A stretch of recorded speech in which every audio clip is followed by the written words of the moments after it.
Columbine shooter's mother. Many say you're the mother of a killer.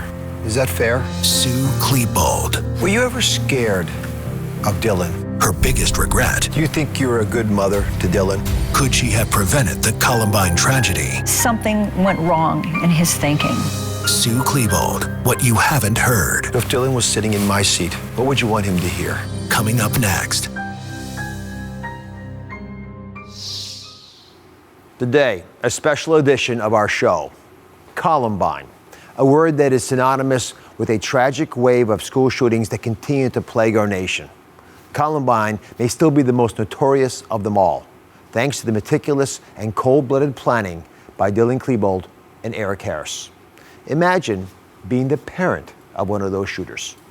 It's been 17 years since that infamous day in April, and for the first time, Dylan Klebold's mother, Sue, is finally breaking her silence.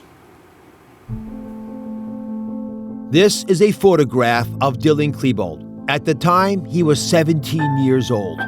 And this photo from the same year, Dylan on his way to the prom. Can you see any signs that just 3 days later, he would participate in one of the worst school shootings in American history? On April 20th, 1999, Dylan and his friend Eric Harris entered Columbine High School with explosives and automatic weapons. By the time it was over, 14 students and 1 teacher were dead. 24 more were wounded.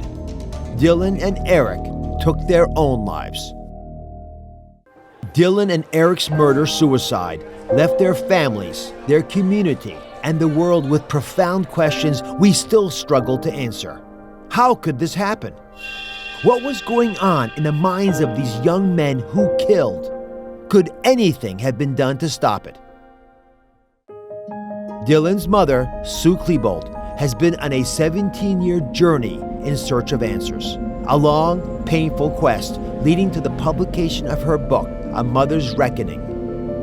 Today, what Sue Klebold learned as she struggled to come to terms with the actions of her son. You've been quiet for 17 years. Mm-hmm. Why'd you decide to go public now?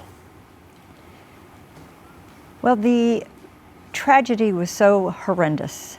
So many lives were lost. So many people were hurt.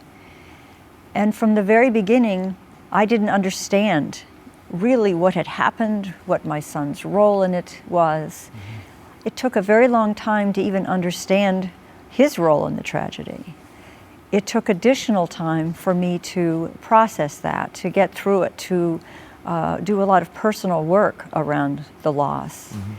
And then I started doing a lot of research to try to understand how he had died and what state of mind he might have been in to harm so many people so viciously. So I guess the one-word answer to that is readiness. I just wasn't ready until now. So it's a sensitive topic, obviously. You've lived it for all these years. Mm-hmm. This is a book where it's remarkably gripping.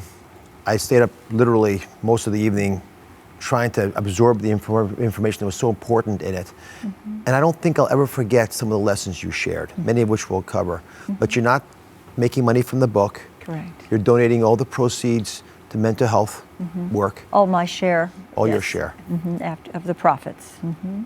So let's start on April 20th, 1999, mm-hmm. the day of the Columbine shootings. Mm-hmm. How did you find out that there was a problem? That day began very early in the morning for me. I was getting ready to go to work, and it was dark because I used to go downtown. I had to get up very early. It was not time for me to give Dylan his wake-up call yet. Mm-hmm. His bedroom was upstairs and mine was down. And while I was getting dressed for work, I heard him thundering down the stairs with heavy footsteps. He ran right past my bedroom door. I was very surprised that he was up early. I leaned out my bedroom door, mm-hmm. and all I could see was darkness. I couldn't see him. And I said, "Dill?" And then I heard his voice in the darkness by the front door, and he said, "Bye," and he slammed the front door and left. So the last word he said to you was bye. Yes. How did you find out that he was one of the shooters? That process sort of evolved a little bit slowly. The first inkling I had of the tragedy was when I was at work. I was getting ready to go to an afternoon meeting. I had stepped away from my desk, and the red message light was flashing on my phone. When I came back to answer and listen to the message, it was my husband's voice. And it sounded ragged and breathless in a way that I had never heard him speak before. And he said, "This is an emergency. Call me back immediately." From the tone in his voice, I knew something had happened to one of my children. I just knew it. I called him back, and he was in a state of great agitation. And he said, "Listen to the television." And he put the phone down in front of the television, and I couldn't hear what was happening. But I thought, if something is on television, that's huge. This is not just simply, there's been an automobile accident. And I yelled, "What's happening? What's happening?" And my husband got back on the phone and just started blurting out, you know, there's been a shooting at the school. People in trench coats are hurting people. Dylan's friends don't know where he is. He wasn't in his first class this morning. And it was sort of a cascade of terror and trying to put these pieces together. It took me the full day to learn that my son had died. And toward the end of the day, I was able to listen to the news reports and hear how some of the other victims and their conditions, if they were in hospitals, and their estimates of how many were wounded. And from that point until 6 months later, I believed that my son was there, perhaps not under his own volition, maybe accidentally, maybe he'd been tricked or coerced. I had a very strong amount of denial about his role in this. And it wasn't until we got the police report 6 months later that I really had to acknowledge what he had done. What goes through your mind when you realize your son killed 12 students, a teacher, wounded 24 more? I don't think there's any way to describe the agony that I feel, the humiliation, the sorrow. It's incomprehensible to even try to explain it to someone. And here's a very small analogy, and it's probably ineffective, but imagine that you're taking a beloved dog for a walk and you're holding the leash. And while you're holding that leash, that dog attacks and kills others. And you're holding the leash. And that's very much the way it felt, like, how could this have happened? He was my son. I was caring for him. I was loving him. Just bewilderment, pain, so many horrible feelings. The days leading up to the shooting, did you notice anything that was changing in him? Any acute issue that might have set him off? No, not at all. 3 days before the shootings, he went to a prom with his friends, and 12 kids rented a limo together and went out for dinner. And he came back early the next morning, and we talked in the hallway, and he told me he'd had the best time he'd ever had in his life and thanked me for sending him. He talked with his friends about his future and which one would come back with a muscle car that he or she wanted. And there was no indication that I could see that he was deeply troubled or dangerous. What did you feel? What was going on when you first learned your son had died? That he was actually gone? The day of the shootings, the police, the sheriff's department, and actually it was different sheriff's departments, had come to our house, and they had sent a SWAT team, and we were asked to leave our house. So we were all asked to remain outside, and I was sitting on the ground for most of the day, sitting outside on our front walk. And all day long, I kept asking, "Is Dylan alive? Can you tell me what's happening with my son?" I didn't know what was happening in the school. I heard through an open window a fragment of a news report where they said 25 people are believed to be dead. And I just kept trying to find out what had happened to my son. Toward the end of the day, in the late afternoon, I think one of the officers took pity on me and said, I asked, is my son dead? And he said, yes, he is. And I said, how did he die? And he said, I don't know. Was part of the recovery learning to grieve for your son, or was that difficult knowing that he'd killed all those other kids? When a murder-suicide occurs, where you love someone and they harm other people and then take their own lives, it's a very complicated grief process. First, there is the horrible sorrow of knowing that he hurt so many people, that their lives were devastated. And I had that burden of feeling somehow, I didn't know how, but feeling somehow responsible because he was my child. On top of that comes the probing eye of the media, the accusations, and that develops fear and paranoia. You become afraid. I was certainly fearful. I feared for our safety. I know that when I went back to work, my supervisor showing me the back staircase so that if someone invaded my personal space, if the media showed up unexpectedly, I could have a way to get out. Mm-hmm. And on top of all that is grief for your own lost loved one. And we were being sued, so I had those kinds of issues where I was worried about the lawsuits and what would happen and if I would lose our home and if we would be bankrupt. And it was through therapy. I had a wonderful therapist who was a grief specialist, and she helped me get through this by emphasizing the importance of focusing on grief. Mm-hmm. She said there's nothing you can do about all these other things, that the real thing I needed to work on personally was to feel the grief of my own loss, and that these other things would come in time and I would be able to find answers. So I think early on I was sort of pushing myself into allowing myself to grieve. Were you able to grieve for the victims, the kids who had died that day? I have grieved for them in so many ways over the years. To this day, when I hear anything about one of the victims, or I see children in a grocery store with one of their parents, and I think, look, the kids, this child is just like, this beautiful relationship between a parent and a child, and Dylan took that away from them. I will still cry when I hear things about that. I will never stop really grieving for all these losses, I don't think. There was a stockpiling of guns, including semi-automatic weapons and shotguns. Mm-hmm. Multiple rounds of ammunition, homemade bombs. Yes. I'm sure I'm not the first person to ask this, but how is it possible that all this could take place without your knowing about it? Coming up next. Michael Strahan is back. Now, he gets real about his dad's health scare that was a wake-up call for him. I look back now, it actually changed my life. Plus, Shannon Doherty's cancer crisis, how she's fighting back, all new Oz.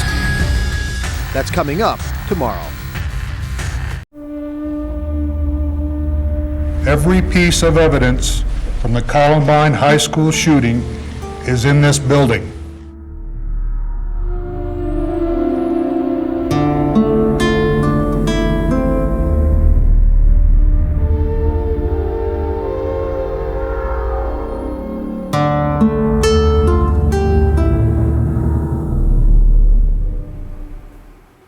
Let's talk about the evidence. About 6 months after the shooting, you were able to see what the police had gathered, information about what was happening with your son and with Eric Harris. What did you and your husband learn? We had been believing that Dylan, as I said, was somehow not quite responsible for this, that he had been there, but he couldn't have done the things that they said he was doing. When we went to the police presentation 6 months later, we learned that everything we had believed was wrong, that he had planned the attack, that they had planned the attack together for some time, that Dylan was actively shooting others with the intent of killing them, that he was sadistic and hateful and cruel. And for me, that introduced a new situation to grieve for, and I think that particular phase of this, it started the grief process entirely all over because I had to reframe who Dylan was to me. So hard to acknowledge that. Yes. Let me go through some of the evidence that was revealed. There was Okay. stockpiling of guns, including semi-automatic weapons and shotguns, multiple rounds of ammunition, homemade bombs. Yes. I'm sure I'm not the first person to ask this, but how is it possible that all this could take place without your knowing about it? I wish I knew. I was in and out of Dylan's room. I think the answer to that is I believed in the goodness and wellness of my son. And I was parenting a child that I believed to be healthy and not at risk. If I had believed he was at risk, I would have been searching more for things that were a threat. But, and certainly I was the kind of mother who did search. He and his friend Eric had gotten arrested for theft 14 months before they died. And I searched his room regularly. But at the time of Dylan's death, he was a graduating senior. He was a few weeks away from ending his senior year. He'd been accepted at 4 colleges. He had demonstrated to us that he was doing everything that was expected of him and that he was looking forward to his future. He'd been accepted at 4 colleges. He was going to a prom. I didn't see any indications that anything was wrong. And whatever he was doing was very well hidden. And I did not think to look for it. I did not know it existed. We had always been an anti-gun family. We didn't own any. We never thought that someone in our family could own a gun. The idea that a 17-year-old boy could have purchased a gun without our knowledge was appalling to us. We didn't even know such a thing was possible. Let's pursue that because there are these so-called basement tapes, videos that you learned about 6 months after the Columbine shooting. What did you feel when you saw your son on those videotapes with guns? I felt ill. I remember standing up right after or during the presentation because I thought I was going to be sick, and I almost left the room. It was a terrible, terrible shock to see that, and to learn that he not only was capable of doing what he did, but they had the wherewithal and the means and were able to obtain all these materials. It was astounding and baffling and horrifying. Did you recognize your son in those videos? Was that your boy? It certainly didn't appear to be to me. This was not the child that I recognized. I think in some of those tapes, it appeared to me that he was posturing, he was doing theater, he was trying to be dramatic and tough and kind of performing perhaps on Eric's behalf and on behalf of anybody who would look at those tapes. But it was not the child I recognized at all. As you processed all this evidence against your son, did it change how you felt about him? For a brief time, it did. And there was even a moment when I felt that I hated him. I think I began to feel over time that Dylan was a victim of his own thinking and his own malfunctioning mind. In thinking that and believing that, it was not possible to maintain any level of anger. Were you ever scared of Dylan? And I remember pushing him against the refrigerator. Shape up, stop thinking of yourself, think of other people in your family. And he took a deep breath and he said, "Mom, please stop pushing me. I don't know if I'm going to be able to control my anger." Coming up next. Michael Strahan is back. Now, he gets real about his dad's health scare that was a wake-up call for him. I look back now, it actually changed my life. Plus, Shannon Doherty's cancer crisis, how she's fighting back, all new Oz. That's coming up tomorrow. Journal entry, April 1999. Dylan, wherever you are, I love and miss you. I'm struggling in the chaos you left behind. If there is any way to absolve you, of these actions, please point the way. Help us find answers that will give us peace, and help us live with this life we have been thrust into. Help us.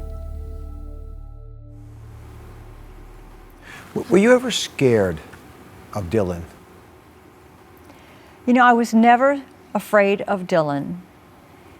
There was one moment, though, where we were having a confrontation, and it was the only time that I ever remember the two of us having a confrontation. It was a time when he had forgotten to get me a Mother's Day gift, and everything seemed to be falling apart in my personal life. My husband was ill, and our other son was struggling to stand on his own 2 feet. And Dylan forgot to get me a Mother's Day gift, and he had forgotten to do some things that were his responsibility. And I remember pushing him against the refrigerator and really giving him a mom lecture. I mean, I was just like, you know, shape up, stop thinking of yourself, think of other people in your family. And Dylan was quite a bit taller than me. And he stood up and he took a deep breath and he said, "Mom, please stop pushing me. I don't know if I'm going to be able to control my anger." And that did startle me. I mean, it really took me aback for a moment. But the fact that he had said that and said it gently and said it quietly dispelled any fear reaction. I was a little bit for a moment frightened slightly, but I felt that my pushing him and yelling at him was really my error, that I wasn't parenting properly, that I was saying to myself, "What are you doing here? You're not handling this very well." So we immediately separated. I apologized to him, he apologized to me. Later that day he went out and got me a gift. And it was a day where I thought we had sort of resolved things. In the book, you blame Eric Harris for at least getting your son involved in a way that allowed Columbine to happen. I don't like the word blame, and I don't believe that is what I feel. I believe that Eric was blatantly homicidal. What they did was so terrible and so evil. I know it's out of the bounds of somebody who is troubled, and I know that, and that's why I worked so hard to try to understand it. But I think that for whatever they were experiencing, there was a kind of almost a magnetic attraction, that they fulfilled each in the other something that the other needed to do whatever it was they felt they were going to do. Do you forgive Dylan for the shooting?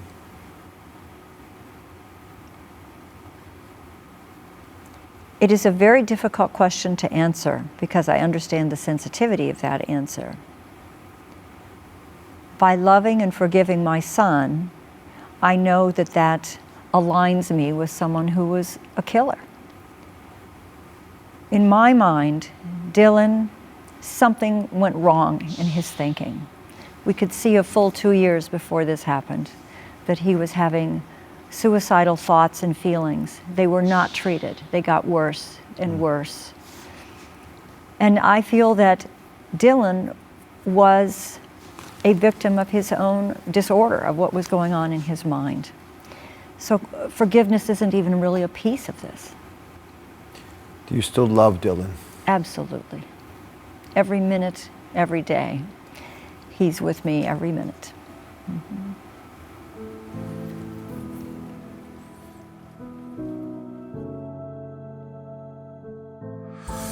You wanted to reach out to families that had lost loved ones at Columbine. I know the mother that I met first. The first thing she asked me was, "Who was Dylan?" And I thought that was the most beautiful gift anybody could give me, to ask that question.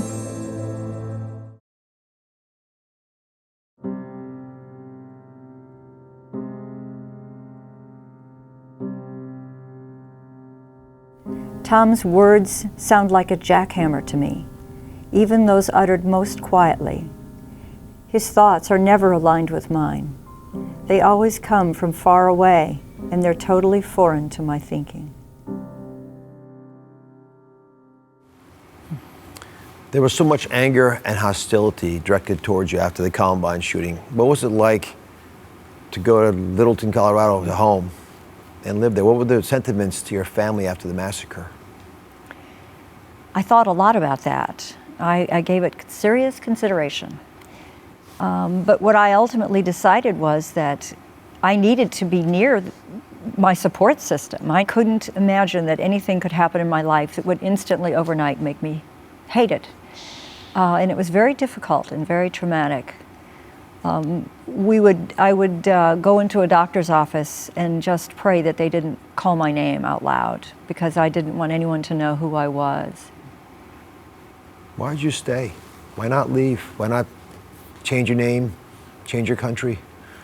I thought a lot about that. And then I also realized that if I left, I would still be the mother of a killer. I wouldn't change anything. I can't hide from this.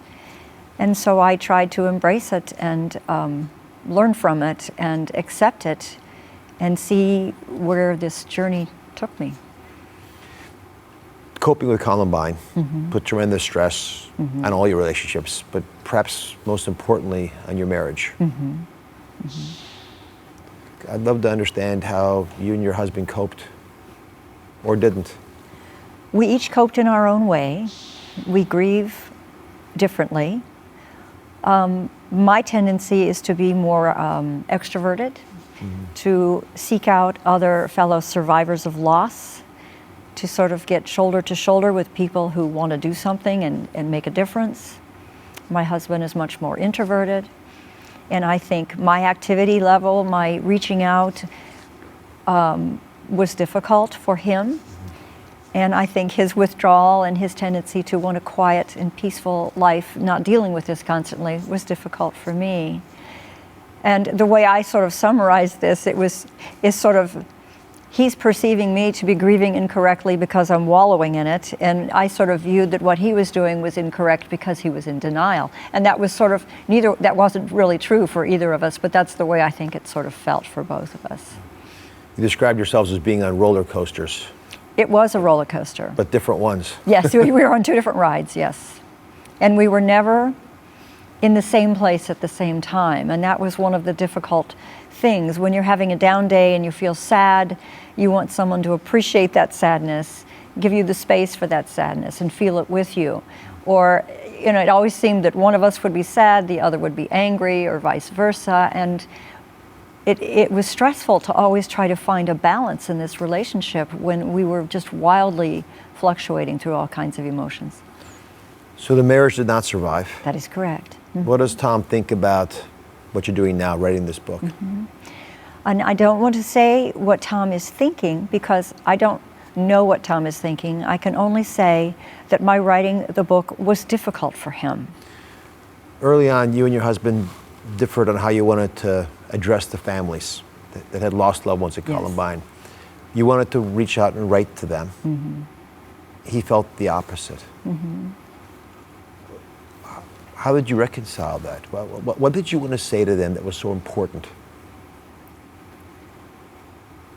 I wanted to acknowledge that to whatever degree it was possible for me, that I recognized their agony and their sorrow, and to let them know that I cared about that, and to let them know that I am not my son, and to think of us both as two beings with the same frame of mind, the same personality, the same perceptions, was incorrect. I wanted to do whatever I could to connect with them. I thought perhaps it might help. Certainly, when we look at victims and victims advocacy, sometimes it is helpful for people to come face to face with perpetrators or their families, and I thought it might be helpful for them. What kind of responses did you get? I got a very small response. I did get, over time, I was able to meet two of the parents who did reach out to me and wanted to meet. And I don't think I have ever felt gratitude that deeply as I did to those individuals who were brave enough and kind enough to meet with me. And quite a few years later, many years later, I also did meet another one of the fathers. But the meeting early on with the two individuals who reached out to me It was a very tearful meeting, and I know the mother that I met first, the first thing she asked me was, who was Dylan? And I thought that was the most beautiful gift anybody could give me. To ask that question, to not make the assumption that he was just some evil killer, but that he was a boy and that he was loved and that there was someone to know there. And I will always be grateful to her for doing that.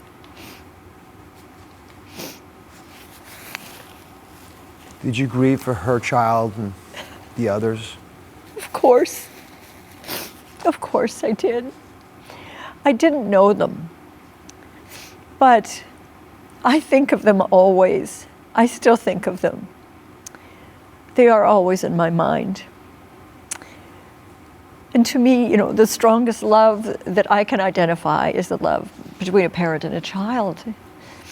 And the thought that my son took that away from them, I felt so terrible. And I continue to feel terrible, no matter what I do, no matter how much I learn. That is something that is very difficult to live with.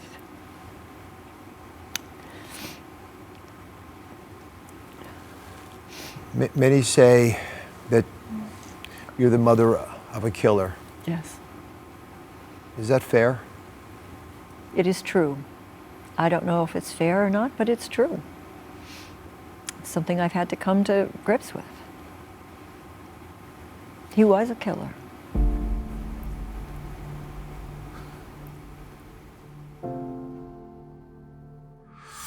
Were you right not to have been involved in his diary, not to have violated his confidence? Because the answers were all there, right in front of you. I know. If you have to do it again, would you have read what Dylan was writing in secret? Coming up next. Michael Strahan gets real about his dad's health scare that was a wake-up call for him. It actually changed my life. Plus, Shannon Doherty's cancer crisis, how she's fighting back, all new Oz. That's coming up tomorrow.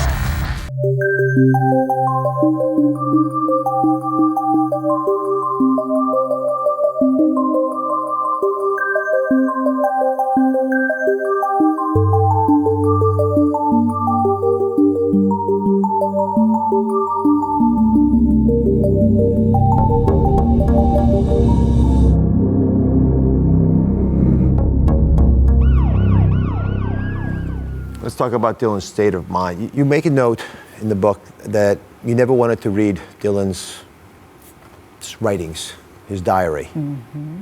You didn't feel it was appropriate, and you've seen it written that we're not supposed to do that. Right. Were you right not to have been involved in his diary, not to have violated his confidence? Because the answers were all there, right in front of you. I know. If you could have just seen what he was really thinking. Before this happened to me, I would have said, no, that would be unethical to read a child's diary. I would say to a parent now, you search for anything you can, but know the risks of doing that and be prepared to discuss those risks and discuss your concerns. Because the message we're sending is, I care about you, I'm worried about you, and I would do anything I had to do to try to keep you safe. If you have to do it again, would you have read what Dylan was writing in secret? I certainly would have, but we have to remember this was not a book. This were pages stuck in school books or in a back of a calendar. So it wasn't just the simple fact of finding a book somewhere and opening it. So you write about your belief that a brain illness is not a hall pass. Yes. What do you mean by that?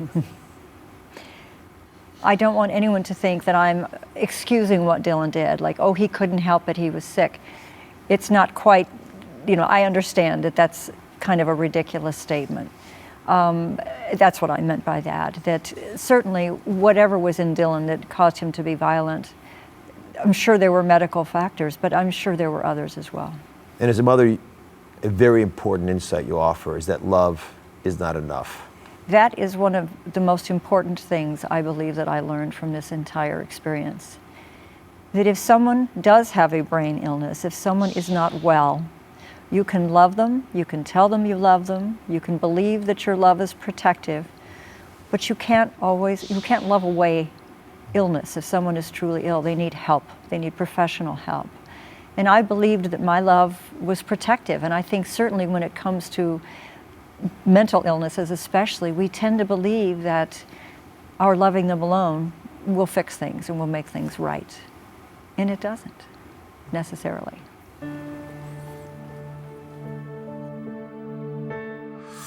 It never occurred to me to have any conversations about what's going on in your head.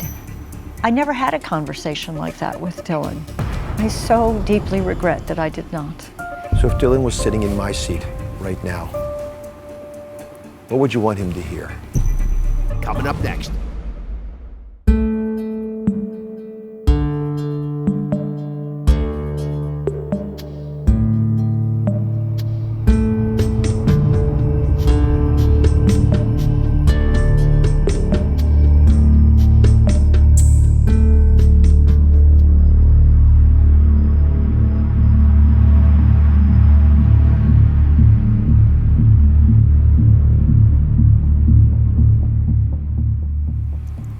Can we talk about the legacy of Columbine?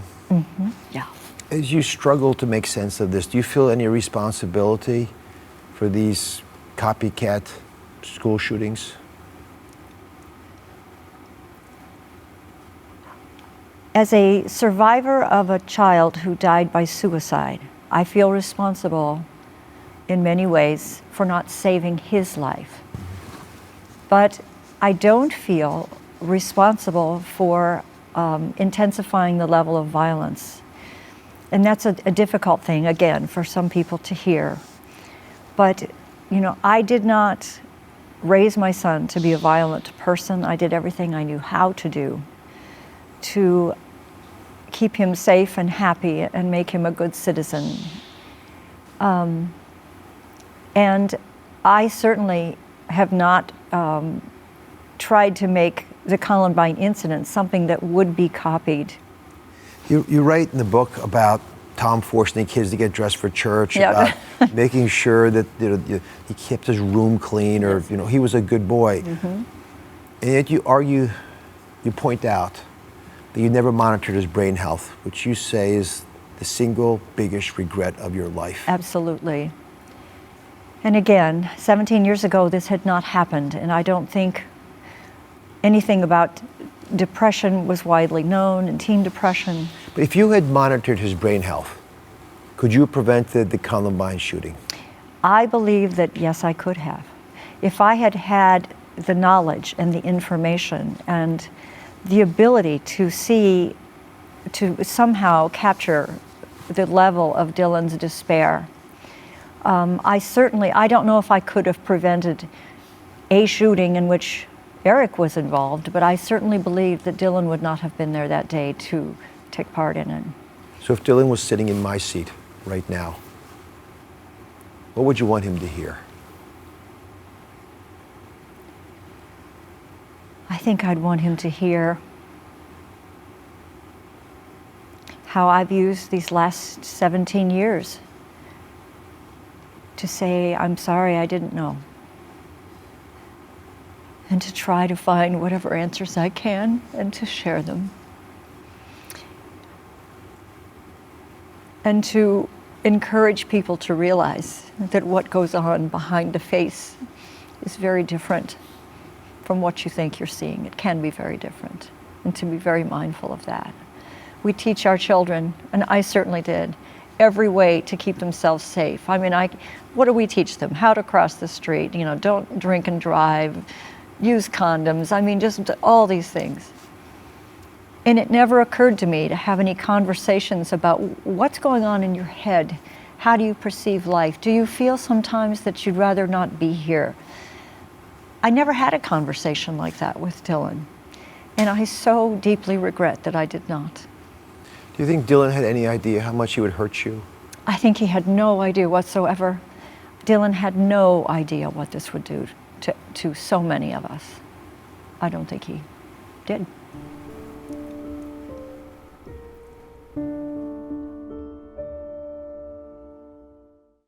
Charlie is back. There were some reports that you sent angry texts, made some comments that were a little alarming for me to hear. Is he ready to face his truth? According to Denise, you said, I'm going to kill you and I'm going to kill your mom. I'm concerned as a father and a husband. All New Oz. That's coming up next week. Sue has compiled a list of resources about teen suicide prevention, bullying, and many other topics. They're all in her book, A Mother's Reckoning. You can also find them on droz.com.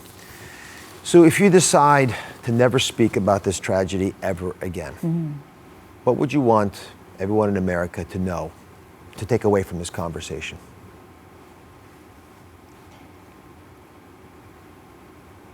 I think I'd want people to understand the importance of not always trusting what you see, and the need to always look behind the surface, to make the assumption that there is a need to look behind the surface even when there isn't. The chance that one's child or family member would become a mass shooter is very, very small. It's probably 1 in millions. But the chances that someone you love might be struggling with thoughts of suicide and might be planning their own death, there's a much, much higher danger of that.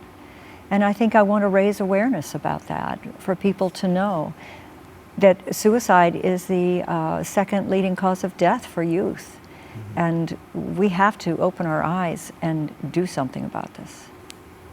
Do you think you're a good mother to Dylan? I'm sure it sounds ridiculous for me to say yes, but I did believe I was a good mother. And I believe where I failed him was in all the ways that we've discussed today, of not knowing how to communicate in a way that would draw him out, of trusting in his goodness and his healthiness. But I believed I was the best mother I knew how to be. And I believe, for the most part, I was a good mom. I sure tried hard to be.